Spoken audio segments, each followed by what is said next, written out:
Bom, pessoal, então, dito isso, e reforçando aqui os pedidos para vocês curtirem, comentarem e também se inscreverem e também tornarem-se membros do canal.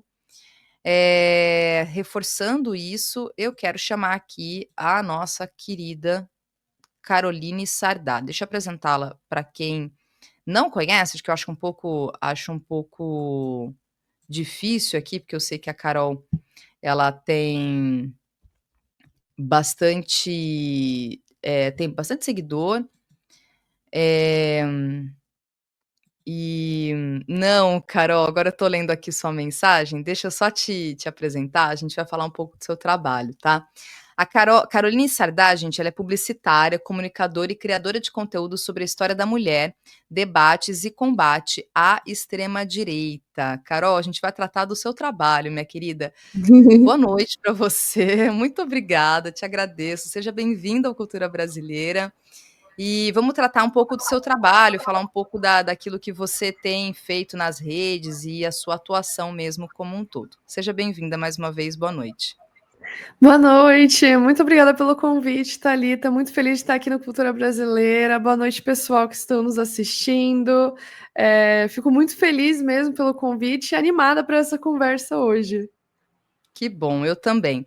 E assim, eu comecei aqui só dando um noticiário mesmo, né, falando um pouco das notícias do dia e, coincidentemente, foram 3 notícias que versam sobre a questão das mulheres trans, né, 2 que aconteceram no Brasil, sobre esse caso da Erika Hilton, também da decisão do Conselho Federal de Medicina, e a decisão lá do Tribunal Britânico sobre, um processo movido por feministas escocesas, e que se determinou, bem em resumo, que mulher é mulher só a partir de uma premissa biológica, né.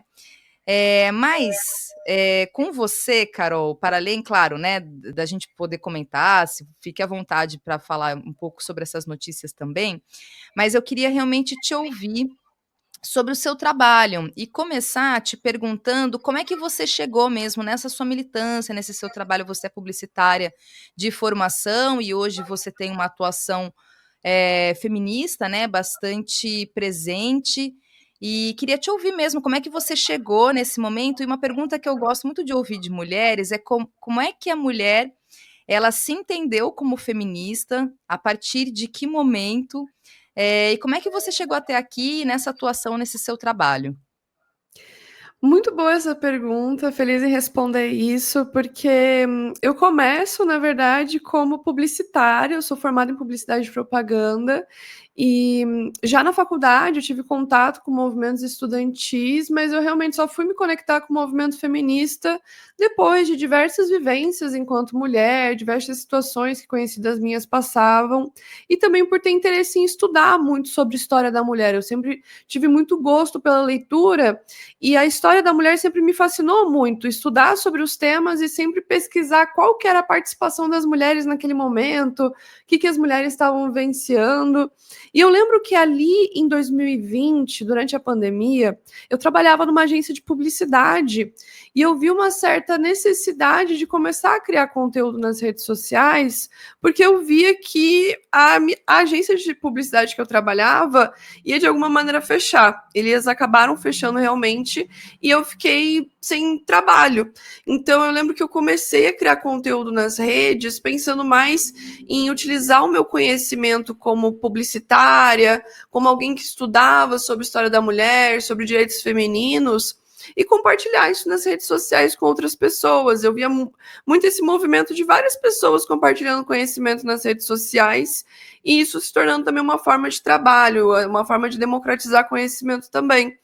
E o que me motivou realmente a ser uma pessoa que cria conteúdo de combater antifeminismo, narrativas de extrema-direita, extremismos no geral, foi realmente perceber desinformação nas redes sociais, que é uma coisa que, para quem preza muito pela comunicação, que eu venho desse meio publicitário, que é muito focado na comunicação, é muito desesperador ver a quantidade de desinformação sobre o feminismo, sobre a história da mulher, sobre os movimentos sociais, sobre a própria esquerda. Então, eu sempre tive muito esse objetivo e um certo propósito que eu desenvolvi nas redes sociais de propagar informação, porque eu sempre acreditei que a informação combate a desinformação e se a informação chega primeiro, a desinformação não se instala. Então, eu percebi ali na pandemia, com o pessoal acessando mais as redes, ficando mais tempo online, que estava se propagando muito mais desinformação do que antes já se propagava. E eu via jovens caindo nessa desinformação, tipo meninas de 16, 17 anos, que já se identificavam como antifeministas, conservadoras, que odeiam feministas, que odeiam a esquerda, movimentos sociais, coisas desse tipo, sabe? E eu comecei a me preocupar, porque elas tinham discursos muito preocupantes, assim, para meninas tão jovens. E a partir daí me surge um pensamento de focar num espaço da comunicação e do conhecimento de combate à desinformação.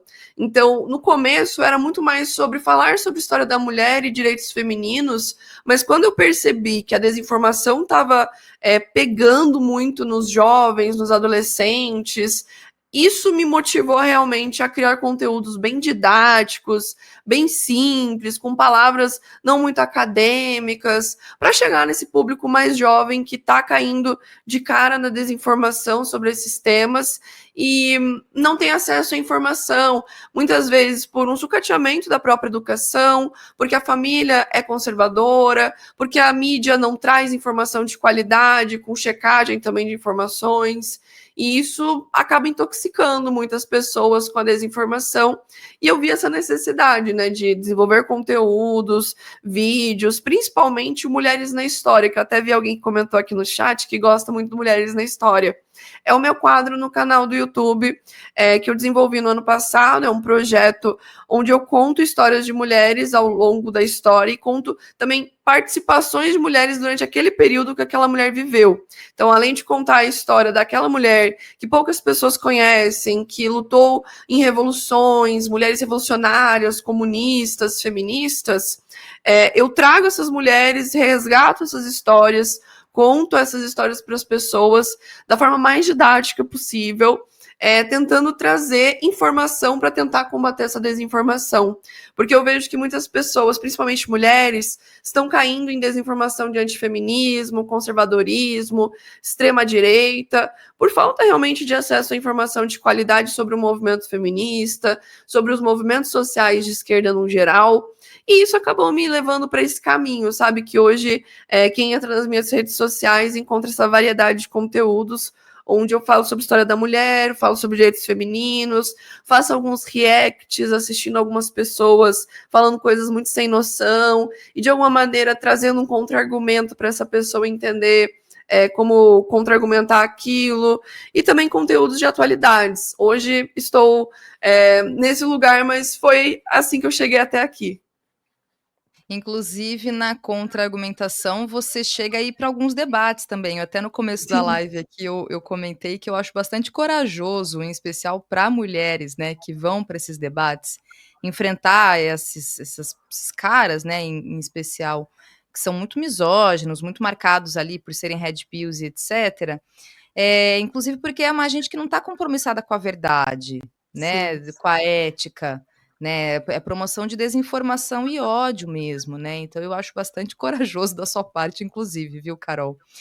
E aí você tem um trabalho que eu acho incrível, que é o clube de leitura. Então queria pedir, inclusive atualmente, eu não sei se é isso, mas eu estava olhando no seu site que você está fazendo Uhum. esse aqui que vocês estão lendo, né. Eu li já tem Sim, um tempo estamos também esse naquele. livro gente, esse livro aqui é foda para, enfim, né, para dizer o mínimo, é muito bom. E eu queria te ouvir um pouco desse seu trabalho, como é que é, inclusive, para quem quiser participar dele, como é que funciona? São leituras que são feitas, junto, depois vocês debatem, como é que funciona esse clube de leitura?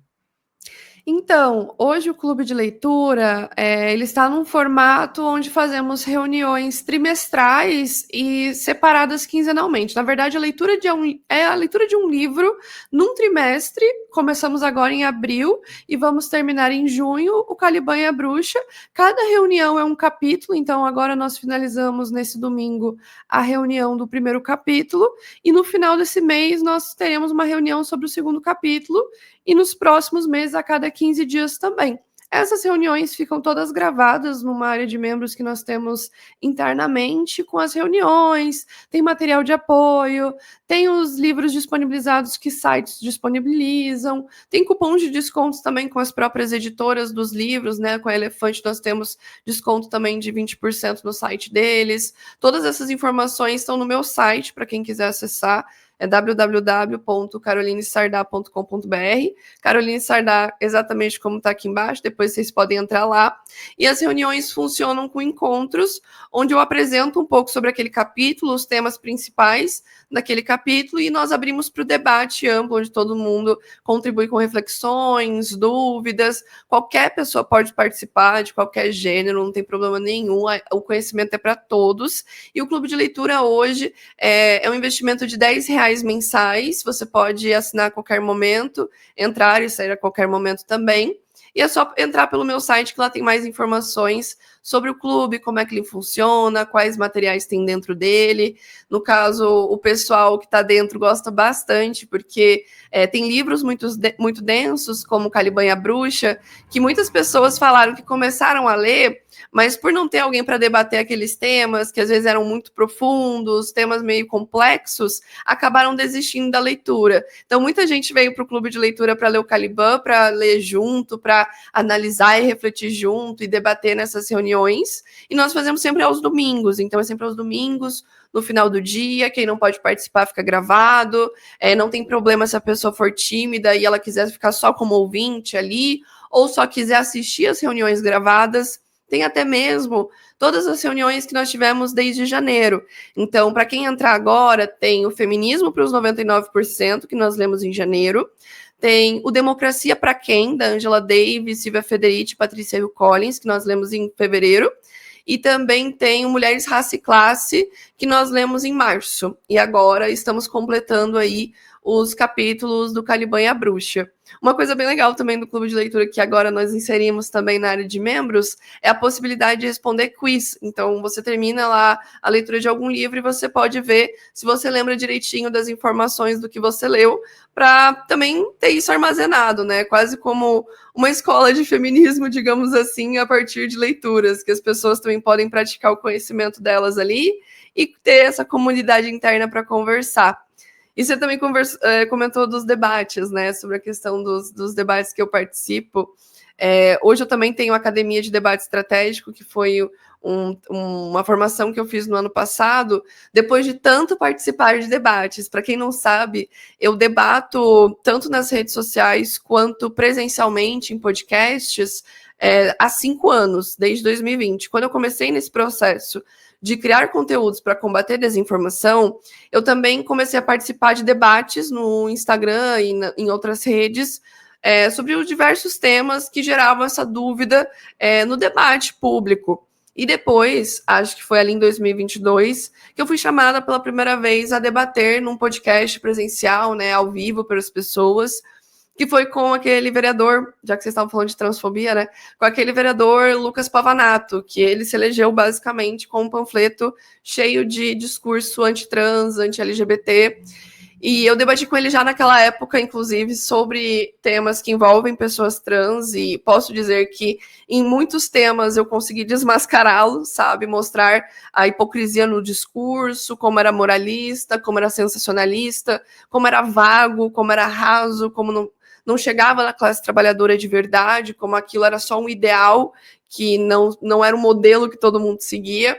E depois disso eu fui seguindo, né? Me chamaram para um debate com Red Pills para falar sobre masculinismo, numa época que estava tendo aquele embate com tal Campari, que ele estava tendo uma onda muito grande desse movimento Red Pill criticando os feministas e trazendo muitas mentiras para a internet.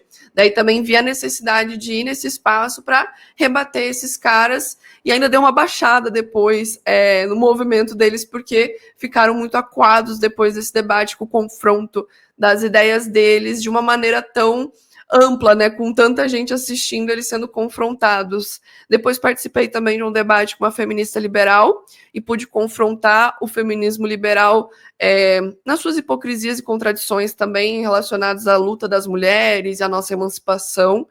E depois eu ainda tive um debate com uma mulher antifeminista, totalmente conservadora, onde também pude mostrar algumas contradições do próprio antifeminismo, enquanto esse movimento contrário à luta das mulheres.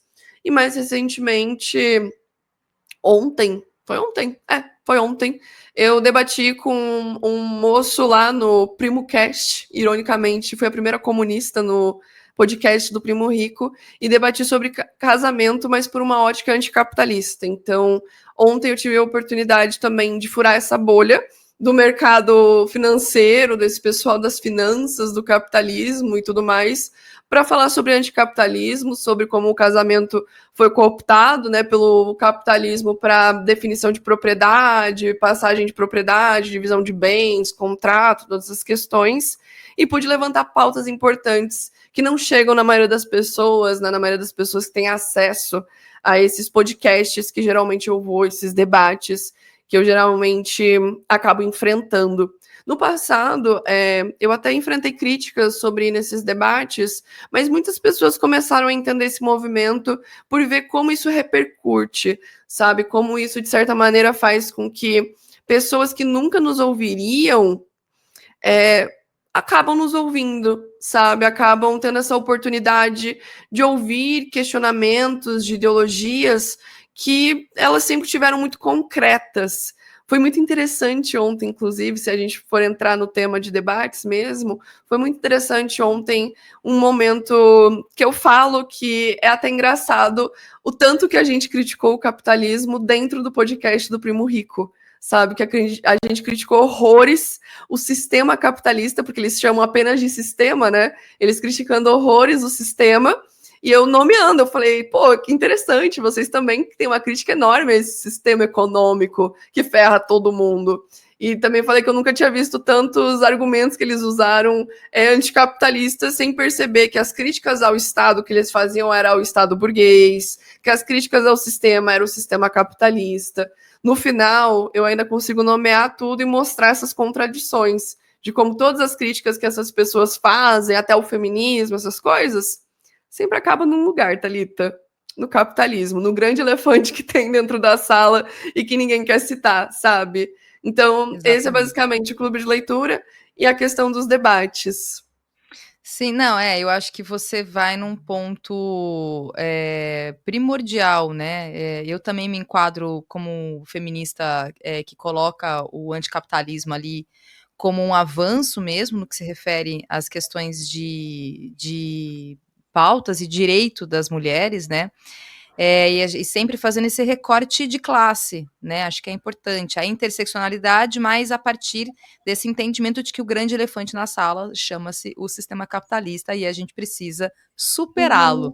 né. Então, as feministas socialistas, elas se enquadram, nessa dinâmica mesmo, né. Então é muito importante, inclusive, porque acho que até você já vem falando a partir dessa sua última colocação, e eu queria realmente te perguntar sobre esse nosso contexto, né, que a gente está aqui inserida, estamos todos, que esse movimento que eu entendo que a partir de um certo, digamos, avanço, em alguma medida, das pautas feministas ou dos direitos das mulheres, com todas as problemáticas que sejam, né, mesmo por um viés mais indo para o judiciário, um conjunto de leis no Brasil que foram sendo Uhum. aprovadas, mas que de alguma forma, ainda que tenham todas as tuas as críticas, né, promove ao menos um debate a respeito de algumas questões, inclusive no que se refere à violência de gênero como um todo. mas no rebote que vem são essas ondas todas, né? Os red pills, os incels, as threadwifes, as antifeministas, todo esse movimento mesmo que ele vem a reboque de quando mulheres elas acabam ampliando o seu espaço e mostrando, inclusive, o feminismo, aquilo que ele é, inclusive, que eu defendo sempre, como um movimento político, né? O feminismo Uhum. ele é um movimento político antes de mais nada e qualquer coisa, né? Aí vai muito na direção, creio, das críticas que a gente faz ao feminismo liberal, né, que traz ali na individualidade, e no próprio sistema capitalista como algo que pode ser resolvido, quando na verdade o problema é justamente o sistema, né. E aí, dito tudo isso, eu, assim, queria te ouvir mesmo sobre como é que você entende, de enfrentamento a partir desse processo todo, né. Como é que você pensa na sua estratégia dentro do seu trabalho para poder enfrentar, que é algo que você já faz, mas queria te ouvir mesmo a respeito de como você acha que a gente consegue mesmo, sabe, avançar como plano de ação. O que que a gente pode fazer como um todo, sabe? Então, eu entro muito nesse lado da comunicação mesmo, por eu ter a formação como publicitária, ter um entendimento de redes, de algoritmo, de como é que funcionam as plataformas, eu entendo a importância de ir nesses debates e criar conteúdos de acesso à informação para realmente combater a desinformação ela é muito financiada. Hoje a desinformação ela é financiada, as big techs dão mais amplitude para a extrema direita, para conteúdos extremistas, para a direita no geral. E eu acredito que estando às vezes nesses espaços, como eu me coloco às vezes de ir em alguns espaços, como o próprio Primo Cast, né, do Primo Rico, que muitas pessoas falariam, nossa, mas por que ir num lugar desse? Porque às vezes é nesse lugar que eu tenho acesso a muitas pessoas me ouvindo que jamais me ouviriam e que fazem parte dessa classe trabalhadora que eu quero dialogar, que eu quero chegar, porque nós estamos muito acostumados, né, a dialogar com as pessoas do nosso próprio campo. E eu acho esse papel muito importante e eu também faço parte dessa construção de dialogar com o nosso campo. Mas eu também vejo a importância de tentar resgatar algumas pessoas que estão perdidas do outro lado porque não tiveram acesso a uma alternativa, a um projeto alternativo, a pensar no mundo de outra maneira. Porque essas pessoas, quando eu vou nesses debates, né, focando muito nesses espaços, quando eu vou em debates, eu percebo muita desinformação propagada por essas pessoas que eu estou debatendo e que eu acredito fielmente que quem está nos assistindo na audiência desses podcasts acredita nisso e talvez nunca foi confrontado com as suas ideias e acredita naquela ideologia de uma maneira muito fortalecida. E acabar martelando um pouco essas ideologias e questionando gera senso crítico na audiência. Eu não me preocupo em convencer a pessoa que eu estou debatendo, por isso eu acho que quem tem essa visão que o debate é sobre ganhar, sobre você convencer o outro lado, talvez não tenha a mesma visão que eu tenho de debate, que a minha audiência, as pessoas que me acompanham também têm. Que o debate é sobre gerar senso crítico, gerar reflexão, provocar e gerar desconforto. Eu gosto muito de ir em debates para gerar desconforto dentro dessas bolhas, para gerar uma provocação onde essas pessoas vão ter suas ideologias confrontadas pela primeira vez. Eu até recebo mensagens depois, é muito interessante o retorno, né? Porque todo mundo pensa, ir é uma coisa, agora eu quero saber o que acontece depois, qual que é o resultado. O resultado acaba sendo muito positivo. Claro que existem cortes descontextualizados, isso é o que eu já espero quando eu monto minha estratégia para ir para os debates, porque eu não vou para os debates de qualquer jeito despreparada, eu já vou preparada para estratégias que evitem esses cortes descontextualizados.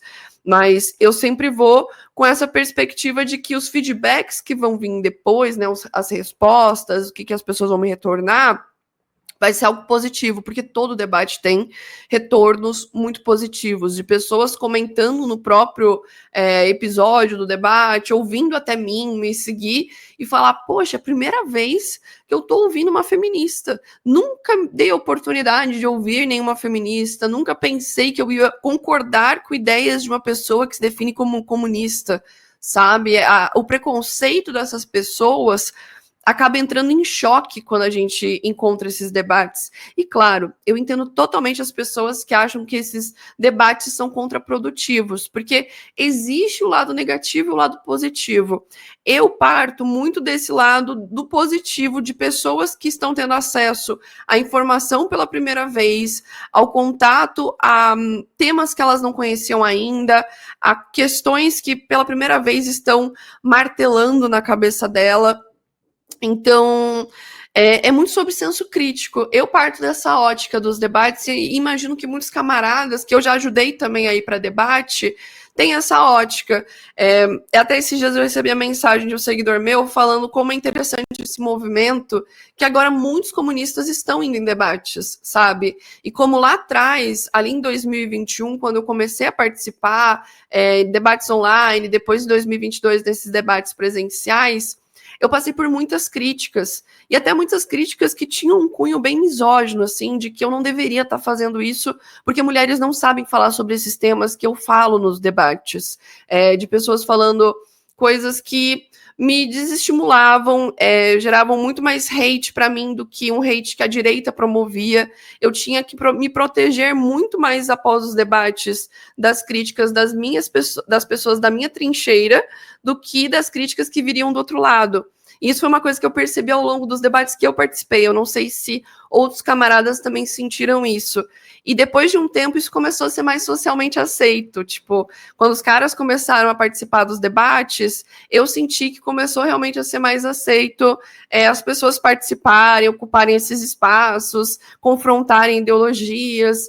E eu fico muito feliz realmente que cada vez mais pessoas preparadas, capacitadas e que têm um pensamento estratégico sobre debate estão colando nesses lugares e preenchendo essas lacunas e se enfiando nessas bolhas para tentar furar essas opiniões de dentro para fora, sabe? Porque quem está dentro de uma bolha digital, numa câmara de eco sobre comunismo, sobre feminismo, onde apenas tem um viés de confirmação em todas as narrativas, não se dá a oportunidade de nos escutar se a gente está do lado de fora da bolha, né? Então, eu parto muito dessa ótica da comunicação, de entender que eu preciso entrar, às vezes, dentro de uma bolha.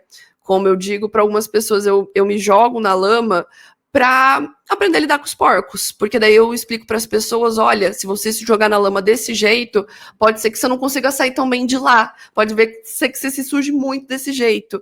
Então, eu partir desse movimento realmente para trazer esse senso crítico para as pessoas sobre temas que elas não se dariam oportunidade nunca de escutar, sabe? Não, e também acho que desfazer alguns estereótipos, né, isso, né, quem é a feminista, quem é a comunista, né, porque tem uma ideia muito, quem está muito dentro de uma bolha e cria-se algumas ideias, assim, muito preconcebidas sobre o perfil mesmo, né, da mulher Uhum. feminista e da mulher socialista, comunista, enfim, que seja.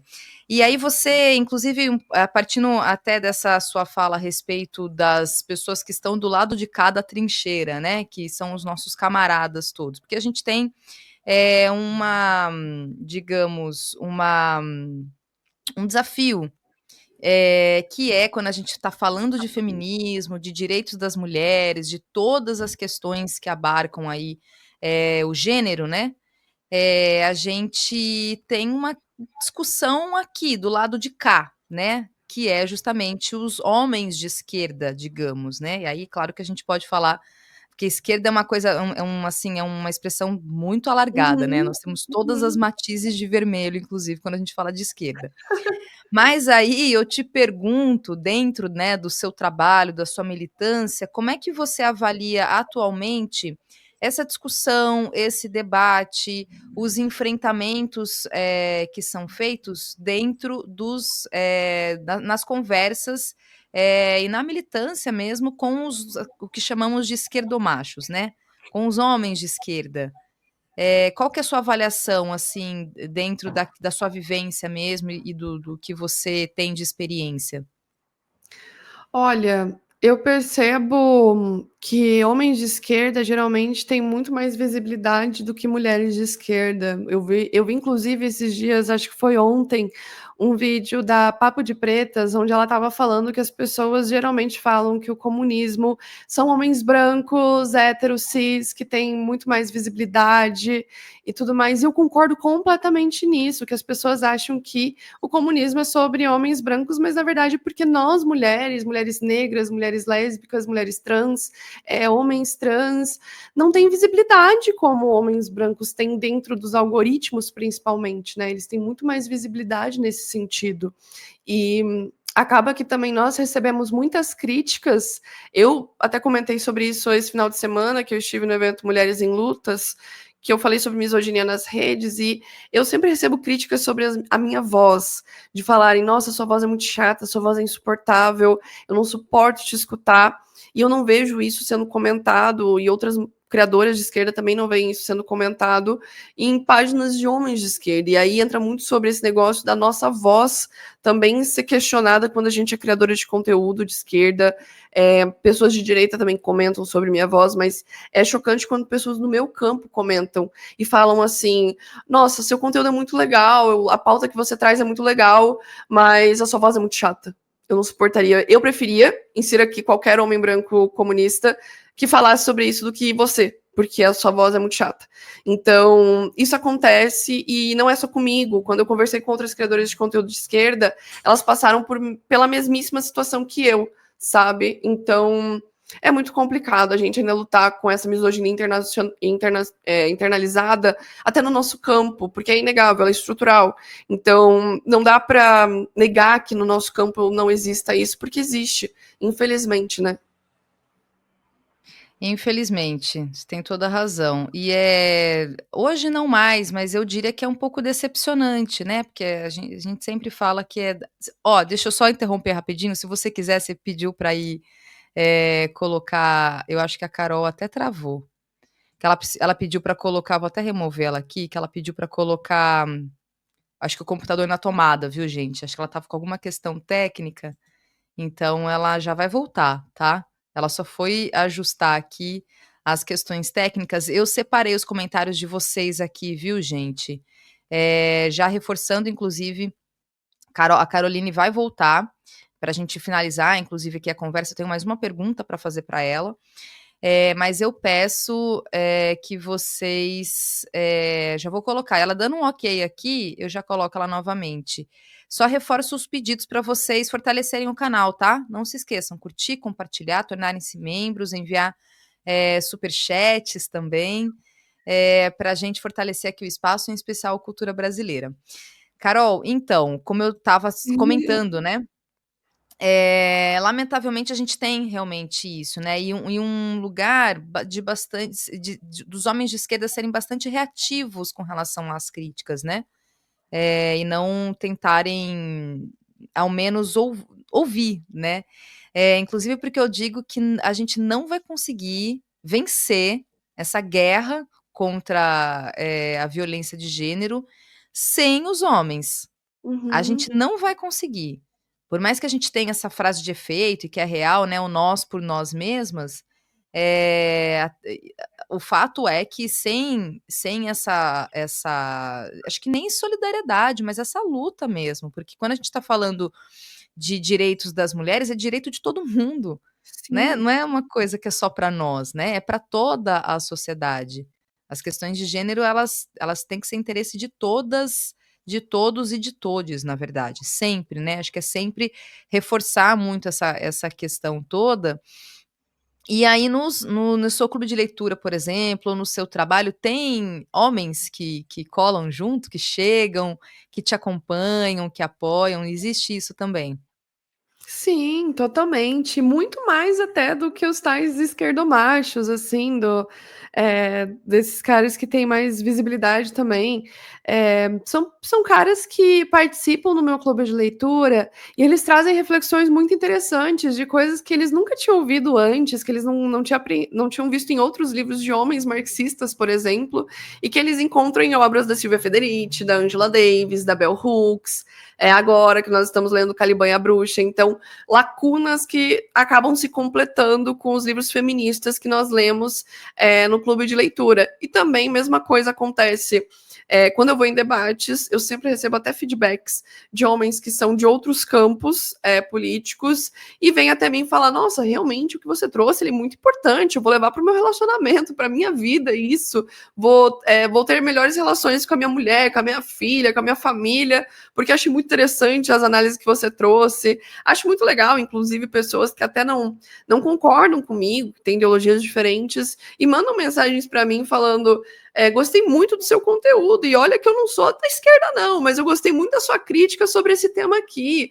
achei muito legal que você falou do CAPS, achei muito legal que você falou do SUS, e são pessoas que elas se identificam com a direita, mas por conta de pautas que a gente traz, que envolve a classe trabalhadora, porque somos feministas marxistas, acaba chegando em mais pessoas. O feminismo liberal, ele acaba afastando muito os homens, a classe trabalhadora no geral, outras mulheres que não se identificam com esse feminismo liberal, da mulher CEO, da mulher individual, meritocracia, empoderamento individual, e acabam se identificando com esses conteúdos, né, mais voltados para a classe trabalhadora no geral.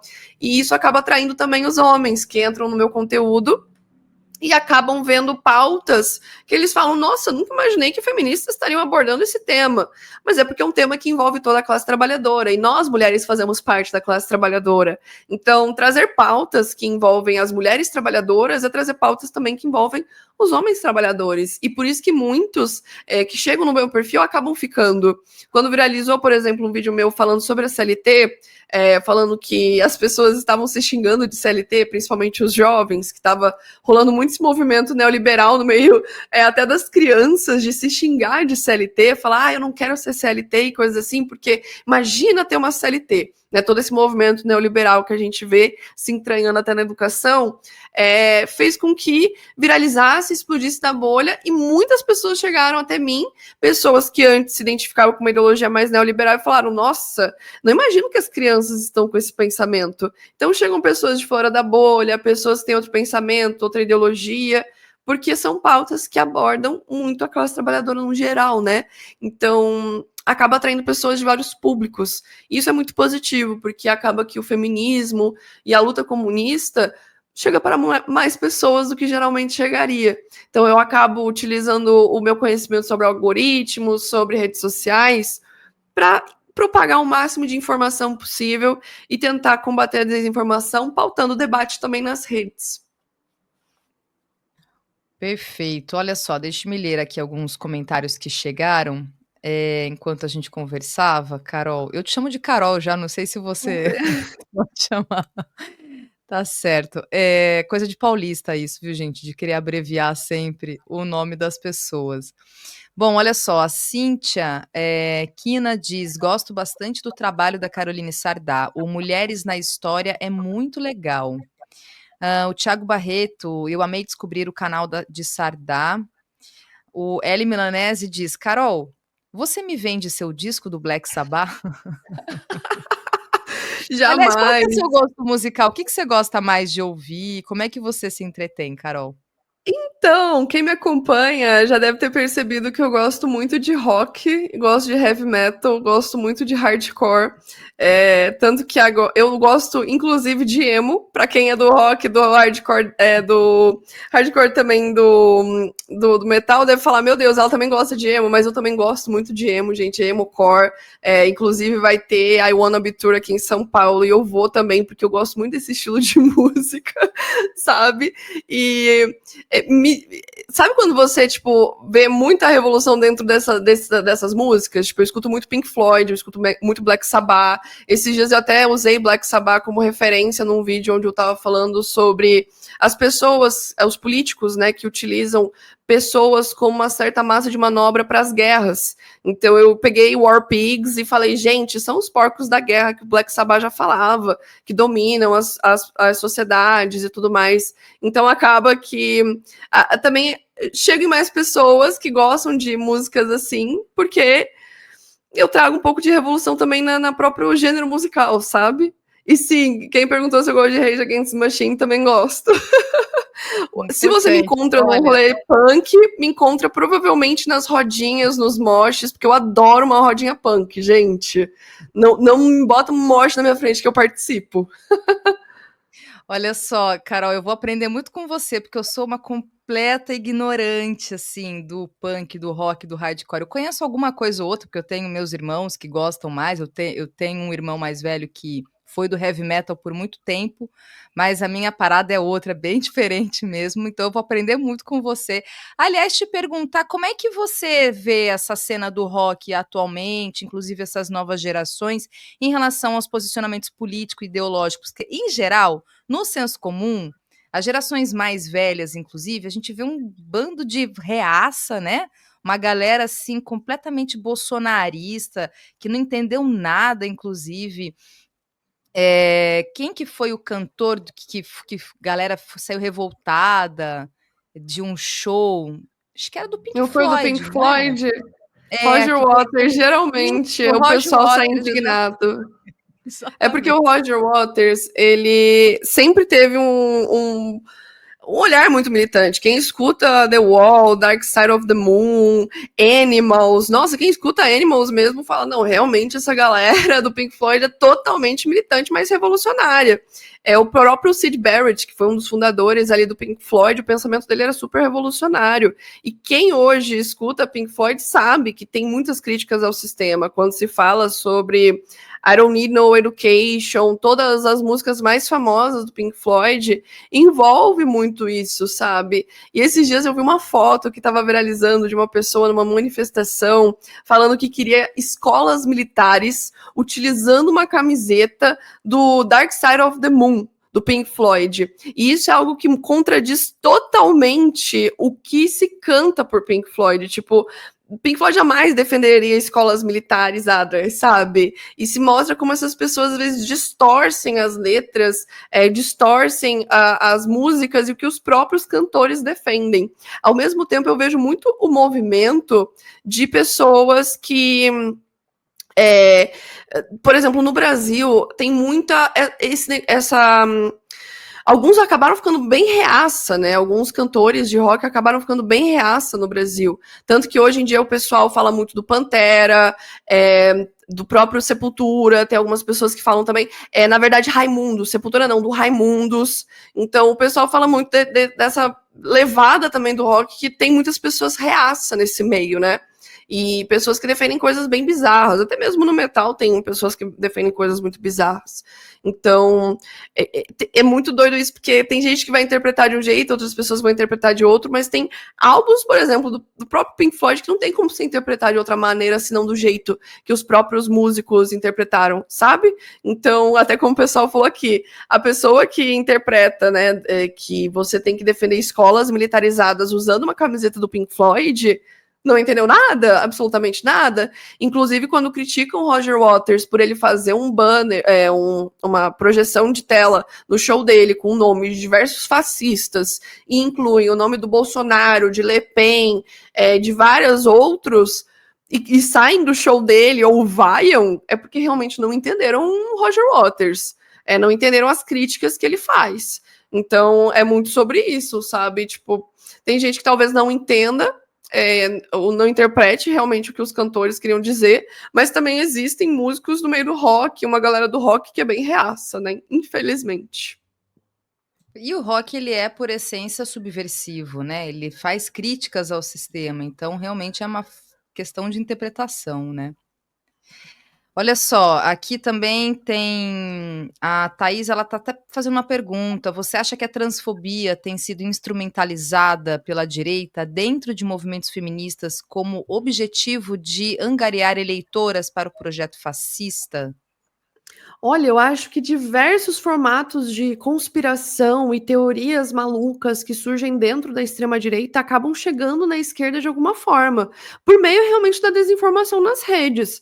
Eu vejo muita gente hoje em dia que acredita fielmente que pessoas trans estão roubando espaços de mulheres na política, porque a extrema-direita fala isso abertamente, né? Nicolas Ferreira bota peruca, um monte de coisa, e eu vejo mulheres que se identificam como feministas compartilhando o Nicolas Ferreira como se fosse maravilhoso o que ele fala sobre pessoas trans, se identificando, falando, não, ele está certo, porque mulher é isso e não sei o quê. Então, eu acho muito danoso o que tem acontecido com a desinformação nas redes sociais, porque até pessoas do nosso campo não estão se questionando sobre informações que elas estão recebendo, principalmente nesses vieses falaciosos de que mulheres trans estão roubando nosso espaço, sendo que, comparado com a quantidade de gente que tem na política, que são homens cisgênero, branco, meu Deus, as mulheres trans não são nem 2%.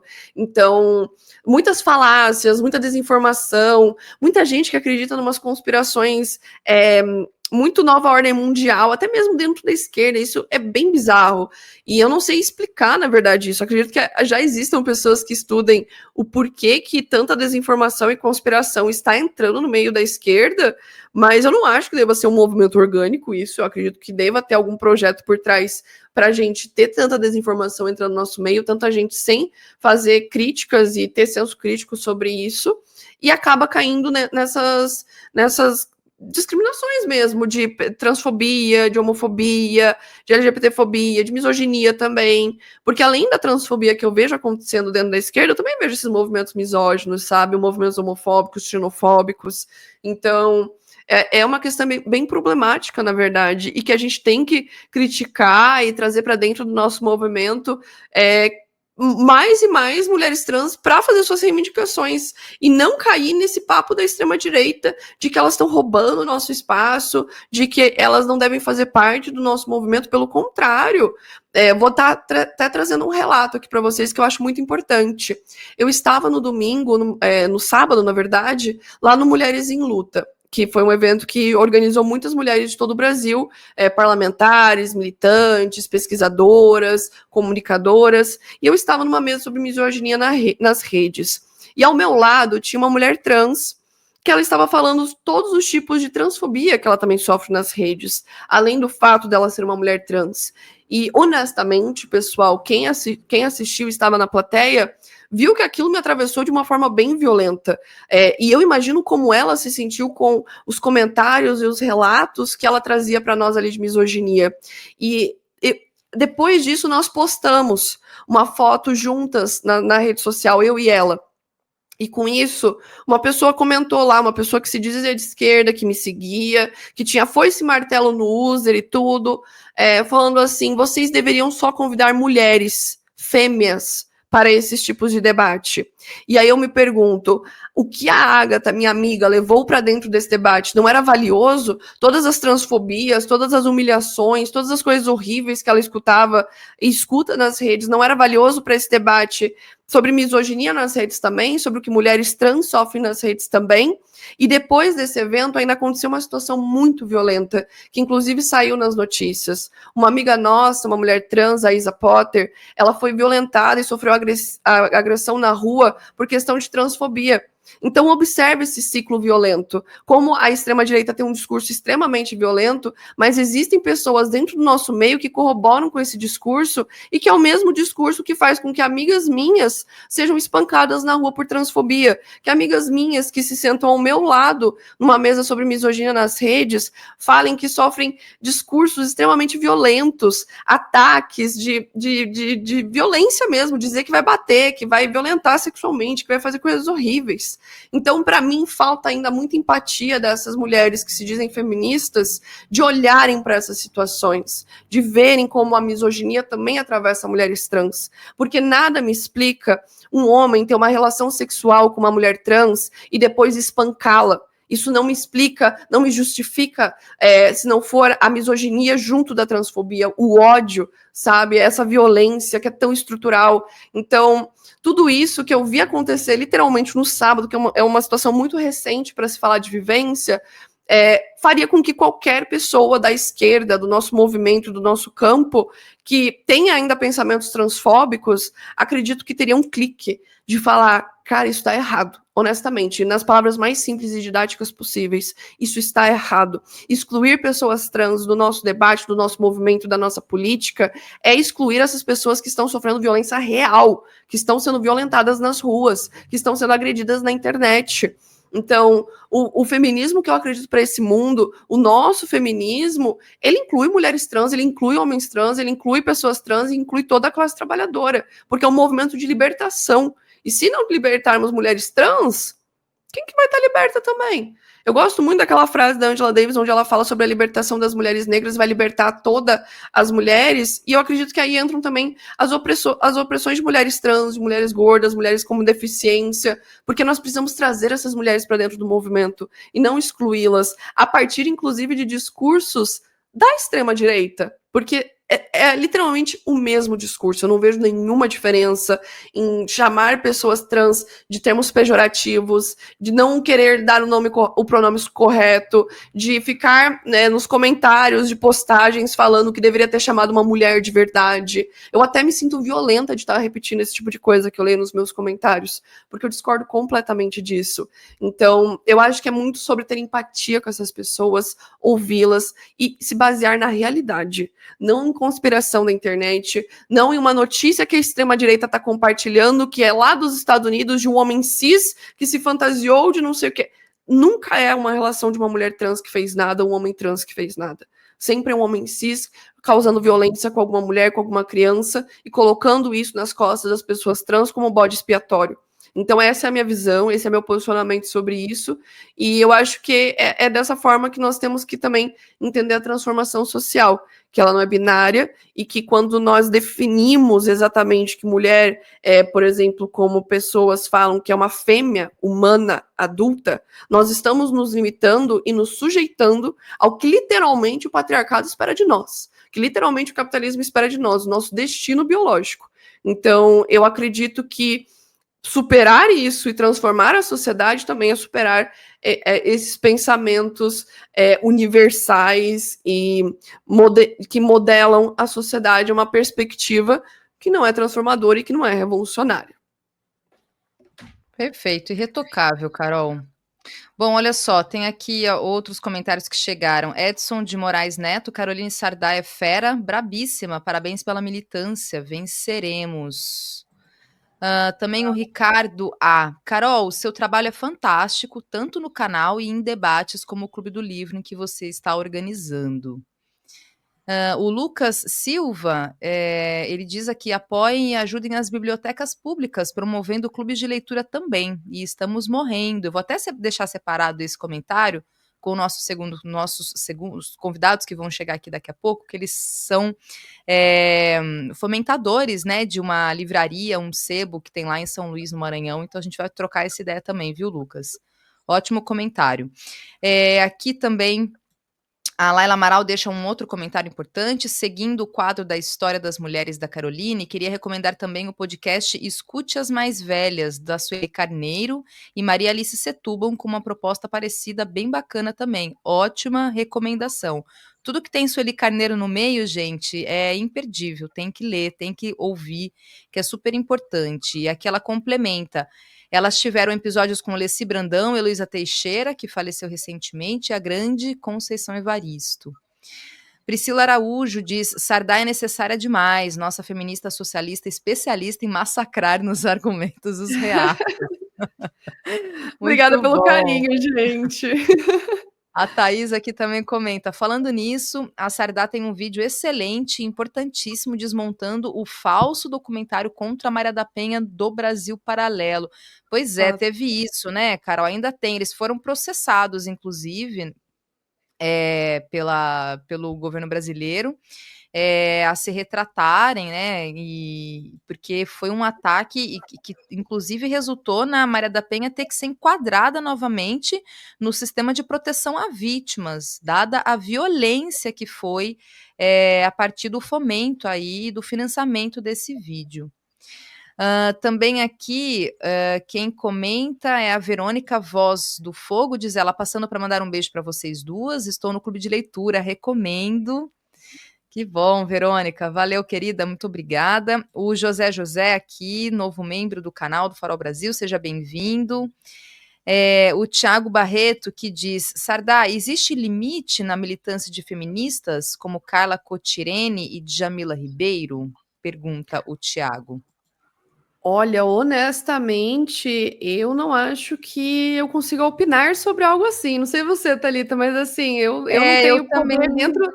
Eu não sei se eu tenho, né, poder para opinar sobre algo assim, porque as duas têm contribuições extremamente importantes para o feminismo negro, para o feminismo brasileiro, né? A própria Djamila Ribeiro, ela tem a coleção Feminismos Plurais, que trazem diversos temas de uma maneira super didática. Eu não nego essas contribuições e eu acho que eu também não tenho um poder, um espaço para dizer o limite da militância de feministas que tiveram essa contribuição do feminismo negro, sabe? Eu acho que eu não estou nesse lugar e não sei como te responderia em relação a isso, Thiago, de verdade. Não, eu concordo. Eu acompanho até atualmente mais a Carla do que a Gosto muito Djamila. de Eu já Carla. li livros da Djamila, li sobre o feminismo negro. Li um livro muito bom da Djamila que chama Cartas para Minha Avó, mas é mais por uma questão afetiva, um livro ótimo, que é lindo da Djamila, mas é porque a avó da Djamila, ela é de Piracicaba, é da minha cidade, então foi mais por uma questão afetiva. Que eu li, mas eu acompanho você, viu, Carol e Tiago, aqui te respondendo. Eu não sei exatamente sobre que tipo de limite você quer dizer em relação à militância também. Eu não sei em relação a que tipo de talvez crítica você acha que tenha nas contribuições feministas das duas. De verdade, eu também não tenho condições de tentar elaborar qualquer coisa nesse sentido e falar que, ainda que existam todas as questões, né, que a gente pode, colocar aqui, são mulheres que contribuem muito para o pensamento feminista brasileiro. Então, para além disso, eu realmente também não consigo elaborar, sobre essa questão, sabe. E Eu aqui, olha também eu só. não me sinto confortável também nessa posição, enquanto uma mulher branca, estar colocando limites para a militância de Djamila Ribeiro e Carla Cotirene, sabe? O currículo das duas dentro também do movimento feminista, da contribuição acadêmica, teórica, é muito complicado para uma pessoa no meu local me posicionar sobre isso. Então, acho bom deixar isso bem claro, porque é uma pergunta que nós acho que não temos espaço realmente para protagonizar esse assunto. Eu deixo realmente para vocês aí nos comentários, pessoas que querem pensar sobre isso, mas do meu lado, assim, não consigo. Concordo. Também aqui o Rafael que diz, o interessante é que Caroline discute as opressões do patriarcado e o machismo do ponto de vista do homem e não apenas das mulheres. Realmente, acho que esse é um recorte bastante importante. E aqui, acho que um último comentário do Ricardo que diz, Carol, conhece a Fernanda Lira, do Cripta? Ela tem uma militância muito boa envolvendo a presença feminina no metal e defesa de movimentos sociais como o MST e tal. É uma referência ótima no meio. Olha, eu não conhecia, mas eu vou procurar. Essa indicação foi muito boa, inclusive. Essa pequena descrição de quem é já me deixou interessada em conhecer Pois mais. é. Vou atrás de Fernanda Lira. Aliás, Carol e aqui nossa audiência podem me enviar sugestões aí, essa galera do metal, dessa cena, porque eu realmente não conheço ninguém para trazer aqui para o Cultura Brasileira para a gente trocar uma ideia e conversar. Acho super importante mesmo, porque eu tenho limitações em relação a isso. Minha parada é outra, é samba, é carnaval. Então, assim, a coisa do metal, do rock, realmente eu vou até pedir para Carol aqui me dar umas indicações Eu de tenho uma algumas amiga muito pessoas. boa para indicar. Ela Ah, não é que só a ótimo. cantora de uma banda de feminismo marxista, porque as letras das músicas dela envolvem letras envolvendo Silvia Federici, escritos feministas marxistas, que é a Camila Galete. Eu sempre falo sobre ela em todos os lugares, porque ela é pesquisadora sobre extrema-direita, neoliberalismo e antifeminismo. Então ela traz uns temas muito legais, e sem contar que ela é cantora de banda de hardcore.